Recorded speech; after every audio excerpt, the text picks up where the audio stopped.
বিসমিল্লাহির রহমানির রহিম। আসসালামু আলাইকুম রহমতুল্লাহ। আশা করি সবাই ভালো আছেন। দেখুন বন্ধুরা, আমার ইনকিউবেটর থেকে এই যে ইনকিউবেটর মেশিন, ইনকিউবেটর থেকে ফুটে বের হওয়া 5 দিন আগে ফুটে বের হওয়া যে কোয়েল পাখির বাচ্চা এবং দেশি জাতের মুরগির বাচ্চাগুলো, তাদের সাইজ দেখুন। মাশাল্লাহ মাশাল্লাহ, খুব সুন্দর হয়েছে। তারা খাবার এবং পানি ঠিক মতো খাচ্ছে। আমি যদি আপনাদেরকে ধরে দেখাই,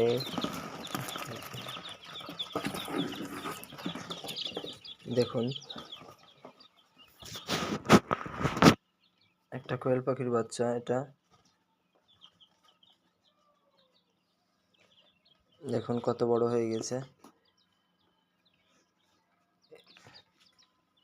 চলে যাচ্ছে সে। আর যদি মুরগির বাচ্চা ধরে দেখাই, দেখি দেখুন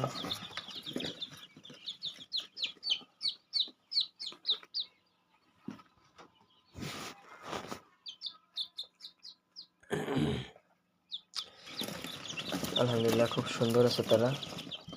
আমি ডে বাই ডে প্রথম থেকে ডিম পাড়া পর্যন্ত আমি আপনাদেরকে এই কোয়েল পাখির বাচ্চাগুলোর ভিডিও আপলোড করব। আপনারা প্লে লিস্ট আকারে দেখতে পারবেন আমার চ্যানেলে। যদি এ ধরনের ভিডিও দেখে আপনাদের ভালো লাগে এবং সামান্যতম উপকৃত হন, তাহলে অবশ্যই আমার চ্যানেলটিকে সাবস্ক্রাইব করবেন এবং পাশে থাকা বেল আইকনটি চেপে দিবেন। ধন্যবাদ।